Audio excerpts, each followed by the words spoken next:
daawdeel waxaan ku sugannahay goobtan oo ah hotel gabadha yar xalay laga cashaysiiyey hotelkan waxay haysataa gabadhan hadda barbarkayga taagan waxaan wax ka weydiin doonaa siday arrintaas soo dhacday walaalaado maasan magacaaga ku bilow farxaan cabdi ciise walaala la yiraahdo farxan cabdi ciise waad maasantahay bal waxaad naga warantaa markii uu kugu horeysay aragtay gabadha tayar isagoo ninku wata waxaan arkay xalay bay ahayd waqtiga ahayd saacadu ma sheegi kara laakiin xalay bay ahayd waqtigii cashada maxay ahayd anigu wax shakiya markaa iyo wax dareenana maan qaadanin laakiin saaka ayaa maxay ahayd inantan yaroo markii hore Facebook iyo magaceedo inantan yar la kulantay oo iswaafajisay ka soo warantay oo na soo wargelisay ayaanu ku dareenay warka aanu ku qaadanay dareenka kadibna ninka anigu caadi baan u garanayo garasho aan garanayay baan maxay ahayd meeshaydana uga casheeyay ilmaha yarna wax su'aalo kamaan weydiinin muddo intee leeg baad ninta garanaysay oo aad aqoon u lahayd muddo dheer bay ahayd xaafadahan State House dad gala oo xaasas kule unbuu la joogay marna meherada u dhiibanay kuwa uu la joogay habase ahaatee saaka markii aanu dee warkii helay ayaan dadkii ayaanu raacnay dadkii uu la joogay ayaanu maxay ahayd guryahoodii markaan tagnay qofkii noogu horeeyay gurigiisii tagnay ninkii ay isku dhawaayeen meherada markii hore u dhiibtay saaxiibka ahaayeen ayaa nagu yiri maxay ahayd gabadhiisii oo la kulanay xalay baa halkan la keenay xalay markii halkan la keenayna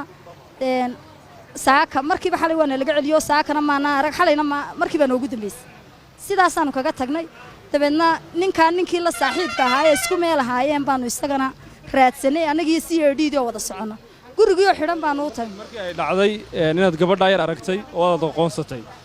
talaabada xigtad qaaday maxay ahayd ma CRD aad u gudbisay salaama ammaanka ayay kala dhaxleeday maya anaga markii aan warka ogaaday arrinta igu soo noqotay anigoo dareen qaadanin ilmaha yar la iga cashaysiiyay anoon dareenkiisa haysana subaxii waagu markuu bariyo 10kii ayaan halkan ugu yimid family-gii iyo CRD-dii dabeedna adu warku saas ku sii socday dabeedna dadkii meesha joogay oo garasho iyo ninkii la garanayay loo tixraacay albaab walba halku galaba loo raadiyay ayaanu ku dabagalno arrinka ku dabagalay dabeedna gurigii ninkii xalay uu geeyay gurigiisii iyo ninkii iyo kii uu la saaxiibka ahaa iyo kii saxali la seexiyay iyo wixii baa anigoo CRD-dii baan wada galay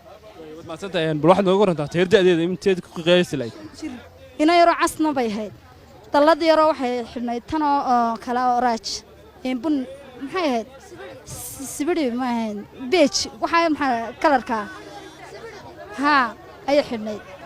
marka walaalow dee waa alxamdulillah horta ilaahay baa mahad iskale ilaaha soo guuleeyay maxay ahayd hooyadeedii aabaheed ayaa mahad iskale bilaaadankii la tuhmayayna soo tuhun saaray ayaa horta isaga mahad leh ilaahay baana wax keena ilaahay baana lagu kalsoonaadaa nimanka maxay ahayd dhibaatada keenay ee la saaxiibka ah ee dabada isku wata dawladda u taala wixii ay ka oranayaan daawadayaal gabadhan yar ee ag joogta ayaa ahayd qofkii ugu horeeyay ee aqoonsatay isla markaana aragtay tiirayda la soo xaday oo maanta lagu qabtay magaalada Hargeysa ninkii soo xaday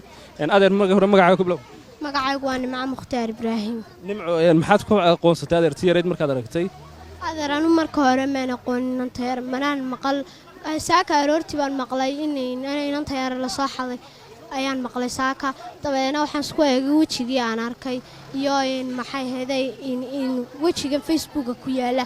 waan eegay inan tirad bay noqotay waxa magaceedan horta marka hore weydiiyay intaan qadada la siinin waxaan marka wixii igu yiri u soo faraxalan tayar waan u soo faraxalayay dabeena way sheeg weyday magaceeda markii dambe ee ay intadii dhamaysay ayay sheegtay ugu tir waxa la yiraahdaa Muntaas Maxamed Xasan markaasaan ku walaal halkee degantii markaasay igu tiri meel fog baan deganahay markaasaan ku riin in aabaha magacii hooyada magaceed baan ku yiri markaasay igu tiri markaasa hooyada magaceed markaan weydiiyay ayuu xanaaqay wuxuu yiri dabeena inan tiriida dabeena waay baan ku dhaw ku haystay inan tiyaray dabeena saaka aroortii markay ahayd ayaa abtigay ayaa message soo dhacay waxaan ku raabtay message-kaas